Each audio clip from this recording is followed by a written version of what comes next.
2년이 지나면요 전세가는 다시 회복할 가능성이 되게 큽니다. 금리의 정점은 다가오고 있습니다. 30대가 서울의 아파트를 매매를 시작했다. 좋은 시그널이죠.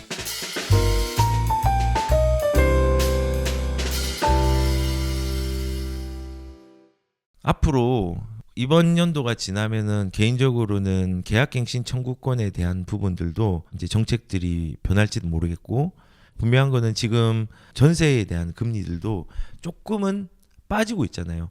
기준금리는 올랐지만은 거기에 대한 코픽스라든지 그다음에 거기에 대한 가상금리가 많이 빠졌기 때문에 전세금리가 조금 내리니까 반대급부적으로 금리 때문에 월세로 갈아탔던 수요들이 거꾸로는 이제는 전세가가 내려갔고 금리에 대한 둔화 양상들이 실질적인 실질금리가 그렇게 생기니까는 전세 거래량들이 조금 늘어나고 있는 상황입니다. 서울시 같은 경우도 지금 현재 3월달은 집계가 안 되는데 7천 건 이상이 되었고 2월달은 11월달부터 꾸준히 이제 전세에 대한 그 거래량들이 늘어나고 있습니다. 그리고 경기도 같은 경우도 4개월 만에 15,000건이 이제 회복이 되면서 원래는 전세를 역전했던 월세가 거꾸로 전세가가 싸지고 전세에 대한 금리가 낮아지니까는 그쪽으로 조금 회귀되고 있는 양상들이 있습니다.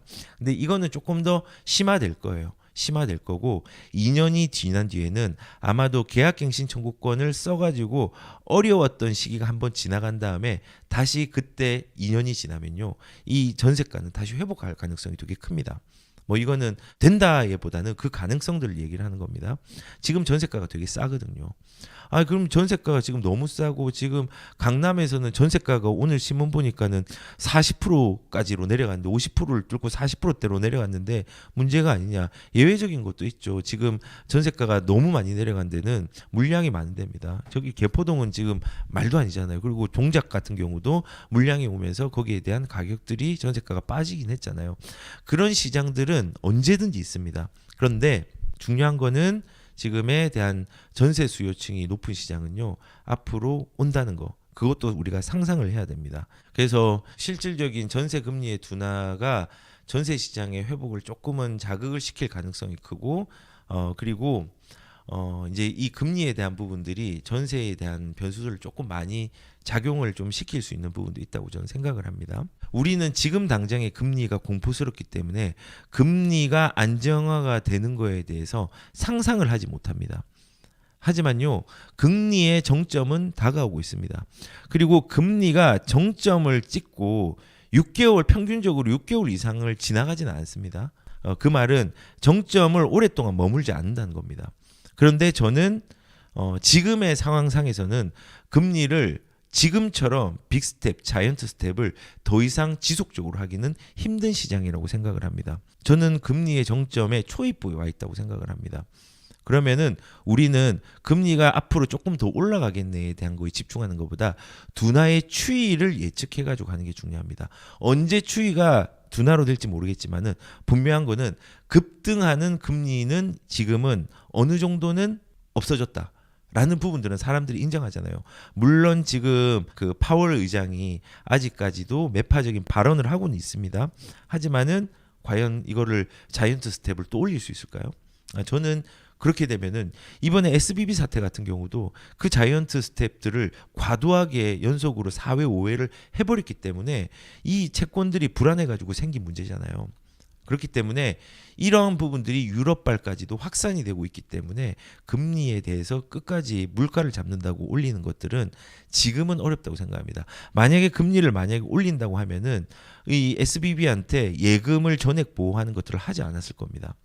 물론 치외법권적으로 재무부와 FOMC는 분리되어 있습니다. 페드는 분리되어 있지만은 그 두 개가 사실은 기조를 같이 해서 가고 있습니다. 서로가 서로한테 개입은 할 수는 없지만은, 그래서 저는 금리가 초입 부분에 있다라는 부분들로 그냥 생각을 하고 있습니다. 그리고 그게 틀려도 저는 상관없다 생각합니다. 그러면은 큰 변수들 뭐 예를 들어서 전쟁이 한 개 더 터진다든지 아니면은 뭐 제2차 오일 쇼크 같은 또 상황들이 또 일어난다든지 이런 거는 제가 예측을 할 수는 없지만은 분명한 건 지금 상황에서는 금리를 안 낮추면 안 되는 상황입니다. 그래서 이 금리의 정점들이 다가오고 있다는 것들을 우리가 지금 인지하고 있어야 됩니다. 그러면 금리가 떨어지면은 우리가 어떤 시장이 올지를 상상을 해야 됩니다. 금리는 상수는 아닙니다. 우리의 상수는 인플레이션입니다. 이 인플레이션의 상수가 뭐냐? 유동성이거든요. 돈을 푸는 시장이거든요. 거기에 우리가 탑승을 해야 됩니다. 탑승을 하려면 금리를 봐야 되겠죠. 그 금리가 둔화되는 시점에 우리는 지금의 실거주자들은 더 적극적으로 움직이려고 노력을 할 거고 투자자들도 움직이려고 노력하는 부분들이 있을 겁니다.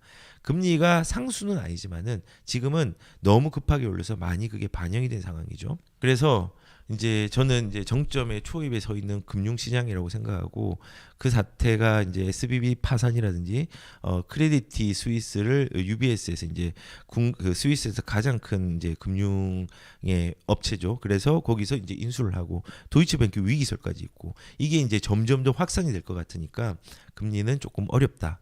너무 크게 올리기에는 아무리 매파적인 발언을 제롬 파월이 한다고 할지라도 조금 어렵지 않을까라는 저는 거시경제학 학자는 아니기 때문에 이걸 단언하지는 못하겠습니다. 하지만은 그런 시점에 서 있는 부분들은 보편적인 의견일 거라고 생각을 합니다. 그리고 지금 한은 같은 경우도 이제 4월에 기준금리가 이제 결정이 되는데 동결에 대한 전망들도 나오고 있고 올해 말까지 3.5% 유지를 하려는 예견들이 좀 있습니다. 뭐 이거를 맞출 수는 없지만은 지금 그런 시장의 종합적인 상황으로 그렇게 판단을 하고 있는 모양입니다. 그래서 지금 한국은행의 금통위원회에서도 4월에 이제 통화정책 방향 자체를 동결 결정으로 내릴 거라고 이제 전망을 하고 있다라고 이제 얘기를 합니다. 그 제가 지금 말씀드린 건요, 금리는 언제까지 이것도 올라갈 수가 없습니다. 한계가 있습니다. 한계가 있기 때문에 이런 식으로 오르다가 내려가고요. 다시 이제 돈이 너무 많이 풀리면은 올린 거죠. 이때 돈 되게 많이 풀린 시장이었죠. 풀리다가 리만 브라더스 사태 때문에 급격하게 내리고 이제는 금리가 유지가 찬찬히 되다가 다시 이제 유동성 시장이 생기고 그리고 유동성 시장이 생기면서 2020년대에 완전히 또 돈이 진짜 역대급으로 풀렸죠. 그리고 다시 회수하는 시기가 생기고 반복이 계속되고 있습니다. 그러면 요거는 이제 어떻게 예측을 해야 될까요?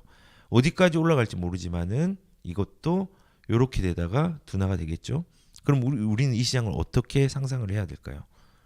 그래서 현재의 공포에만 매몰되어 있어야 될까요? 이렇게 내려가는 것들을 준비해야 될까요? 내려가는 시점에 우리가 뭔가를 준비하면 또 늦을 수 있거든요. 예, 그렇습니다. 그 다음이 이제 우리가 상상을 해야 될 건요. 주거는 필수제입니다. 그래서 수요층은 또 순환을 한다는 걸 좀 아셨으면 좋겠습니다. 그러니까 어제 신문인가 보니까는 30대의 서울 아파트 매매량이 다시 회복을 하고 있답니다. 근데 회복을 하고 있다는 거는 가격들이 조금 빠졌고 대출에 대한 금리가 조금 낮아지면서 구매 부담이 좀 줄었죠. 그리고 특례 보금자리론을 활용해서 할 수 있는 대출 환경들이 만들어져서 중도금 상환 수수료도 안 되고 9억 미만짜리에 대한 부분들이 거래들이 쉽게 일어날 수 있죠. 그리고 어떤 사람들은 돈이 좀 부족한 사람들 그리고 생애 최초의 사람들 취득세도 면제가 되고 그리고 생애 최초의 사람들에 대한 부분들은 일단은 대출이 80%까지 되잖아요. 그리고 디딤돌 이용하는 사람들은 오히려 금리가 2% 3%라서 조금 저가의 주택들은 더 이용하기 쉬운 부분들이 있잖아요. 그래서 30대는 생애 최초로 집을 사는 사람들이 많을 겁니다. 실질적으로 필요하니까. 주거는 필수제니까.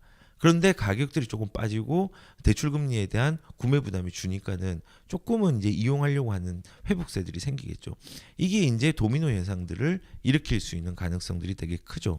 그래서 일단 뭐 이게 이제 처음에는 실수요자들, 그 다음에는 갈아타기, 그 다음에는 투자자들, 뭐 이런 수순으로 아마 순환이 될 겁니다. 수요층은요. 이 똑같아요. 실수요자, 갈아타기, 그 다음에 투자자. 거꾸로 원래는 매매 시장하고 임차 시장도 마찬가지예요. 임차를 선택할까 매매를 선택할까 판단을 한 사람들이 매매 시장이 불안하니까는 전세로 간 거예요. 근데 전세로 가려고 했는데 금리가 올라가네요. 금리보다 이 금리면은 전세보다 월세가 유리하네? 월세로 가는 거예요. 근데 지금은 또 금리적으로 유리하니까는 월세에서 전세로 오는 수요들이 생기고 시장의 거래량이 늘어난다는 건 지금 집값이 싸졌네? 지금 이제는 시장에서 싼 가격으로 살 수 있도록 가야지 라고 이렇게 계속 순환하는 거예요. 또 이게 반복이 되겠죠. 그래서 전세와 매매 사이에서도 순환이 일어나고요. 매매 안에서도 실수요자와 갈아타기 수요자와 그다음에 이제 투자자들까지 들어가는 게 이렇게 수요자들이 계속 순환을 합니다. 유기적으로. 되게 복잡하죠. 그런데 이제 지금 같은 경우는 30대가 서울의 아파트를 매매를 시작했다. 좋은 시그널이죠. 좋은 시그널이죠. 그러면은 이 30대가 아파트를 사기 위해서는 뭘 해야 될까요? 기존에 있던 사람들이 집을 팔아야 되겠죠. 그 파는 사람들은 또 집을 사야 되겠죠. 그 사람들은 상급지로 가겠죠. 이러면서 순환이 일어나는 겁니다. 순환이. 그래서 이런 주거의 필수재들은 이렇게 가격들이나 구매에 대한 부분들, 구매 부담이 줄은 시기에는 이제 30대들이 생애 최초로 이용하는 거고 이 순환을 만들어가는 부분들, 이런 부분들을 상상하면은 거래량이 늘어나면 특히 지금은 대출에 대한 부분에서 특례 보금자리론에 대한 통계들이 아마도 3월 후반부에 나온 거랑 4월 이렇게는 지금 조금 거래량이 금매들이 소진되고 호가가 올라간 데는 좀 둔화 양상들이 있지만요. 다시 들어갈 가능성들이 저는 있다 생각합니다. 정확하게 맞추긴 어렵겠지만은 그 가능성들이 크다고 저는 생각을 합니다. 그래서 이런 공포와 뭐 이런 부분보다는 이런 좋은 시그널들을 한번 바라보는 것들도 저는 중요하다고 생각합니다. 그리고 우리가 또 상상을 해야 될 건요. 입지의 본질에 대해서 상상을 해야 되고요. 그리고 그 입지의 개선 여부에 대해서 늘 상상을 하면서 시장의 타이밍을 봐야 됩니다. 예전에 재건축이 안 좋았다가 그 다음에 상승기 때는 재건축이 너무 가격들이 급등을 했죠. 거꾸로 시장이 안 좋으니까 재건축의 피들이 빠지고 지금 피가 빠지니까는 오히려 이제 뭐 사람들 제가 생각할 때는 기회라고 생각하거든요. 재개발은 지금 기회라고 생각합니다. 좀 싼 재개발이 많으니까. 그리고 거꾸로 재건축도 기회를 맞이했는데 거꾸로 리모델링이 작년에는 재건축 너무 막혀 있어 힘들었는데 지금은 리모델링이 천대를 받고 있죠. 어떻게 보면은. 그래서 이것도 이제 돌고 도는데 우리가 본질을 기억한다면은 이 돌고 도는 타이밍들을 이용하는 거지 그 본질은 변함없다는 것들을 깨닫고 가시는 게 되게 좋다고 생각합니다. 예를 들어서 입지의 본질이 좋은 데는 상급지입니다. 강남 누가 뭐래도 우리나라의 최고의 입지입니다. 그리고 송파 그다음 서초 이런 데는 입지 본질이 되게 좋잖아요. 근데 거꾸로 거기에 들어갈 수 없는 사람들은요. 입지가 개선되는 곳들을 상상하는 게 되게 중요합니다. 어제 나온 신문, 오늘 나온 신문 중에서 서울의 동부간선도로 지하화가 본격화된다고 합니다. 올 하반기에 착공이 들어가서 2028년에 완공 계획이면요. 한 2030년에는 완공이 되겠죠. 그러면은 지금 7년 정도 남았는데 저는 이게 되게 큰 호재라고 생각합니다. 왜냐하면 서울에서 가장 아파트들이 밀집된 곳이 노원 쪽입니다. 가장 아파트가 많습니다. 그런데 거기는 베드타운입니다. 근데 그 베드타운의 신경제 중심지가 아직 조금 많이 지연되어서 지지부진한 부분들이 있지만은 그 차량 기지를 활용해가지고 일자리를 만드는데 우리가 동부간선도로는 일자리랑 뭔 상관인데 동부간선도로는 일자리를 연결하는 통로입니다. 근데 여기는 교통지옥입니다. 교통지옥 아시죠? 항상 막히는 거. 항상 막힙니다. 출퇴근 시간에 지옥입니다. 근데 이거를 지하화한다고 하면요.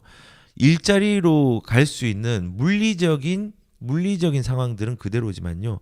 시간을 벌 수 있습니다. 우리는 그 왔다 갔다 하는 그 시간에 대한 거리가 되게 중요하잖아요. 그거를 절감할 수 있는 부분들은요. 땅의 가치를 상승시킵니다. 서부간선도로가 옛날에 지금 그냥 서부간선도로만 있을 땐 좀 복잡했는데 지금도 복잡하긴 하지만은 거기를 지하로 뚫어버리니까 어떻게 됐습니까? 교통이 좀 원활해졌죠. 그런 식으로 일자리로 가기 편하는 곳, 베드타운이 일자리에 대한 부분들 예를 들어서 하반기에 착공해가지고 준공이 되면 태능에서 강남까지 10분 컷이랍니다. 그러면은 이 동네의 가치들이 되게 많이 올라갑니다. 우리는 이거를 상상을 해야죠. 돈이 있다면은 최고의 좋은 입지로 가는 게 맞고 돈이 좀 부족하다면은 앞으로 개선되는 것들을 그려가면서 상상하면서 가는 게 중요합니다. 시장에서 호재가 아무리 세더라도 아무리 센다고 하더라도 시장이 안 좋으면 그 호재가 반응하지 않습니다. 그런데 시장이 조금 좋으면요, 조그만 호재도 가격들이 크게 반응합니다. 우리는 그것들을 좀 인정하고 오히려 이렇게 이제 완공이 된 부분이 있다. 그런데 노원 같은 경우는 재건축이 많네. 재건축이 상계동에 상계주공 8단지 같은 경우는 상계 노원 포레나 같은 경우는 신축이 되니까 가격들이 구축배에 비해서 엄청 올라가네. 그런데 이제 상계동 같은 경우는 7단지 아래쪽으로 보면은 7단지부터 그 아래쪽에 5단지, 4단지, 6단지, 3단지 요런 데는 사실은 입지가 8단지보다 더 좋잖아요. 그런데 동부간선도로까지 지어야 되네. 그런데 GTX도 도봉 바로 옆에 보면은 쉽게 갈 수 있네. 뭐 이제 그런 것들을 계속 상상해 보세요. 그러면은 그 동네의 진보의 가치들을 발견하고 거기를 버리지 않고 오랫동안 가져갈 수 있는 용기가 생깁니다. 그래서 우리가 공포보다는 회복 후의 시장을 상상을 해야 되고 입지적으로 현재의 안 좋음보다는 미래의 밝음에 대해서 상상을 해보는 게 중요합니다. 그래서 저는 오늘 그 신문을 통해서 상상하자. 우리가 그 이미지네이션을 해야 되는 게 현재를 살아가면서 우리가 미래를 준비하는 것처럼 부동산도 현재의 가치보다는 인플레이션과 앞으로의 가치들을 발견하면서 가는 게 되게 중요하고 현재의 공포에 매몰되는 것보다 미래의 회복을 바라보면서 공포를 견디는 게 되게 중요하거든요. 그 얘기를 오늘 꼭 하고 싶어서 이런 부분들을 얘기를 드렸습니다.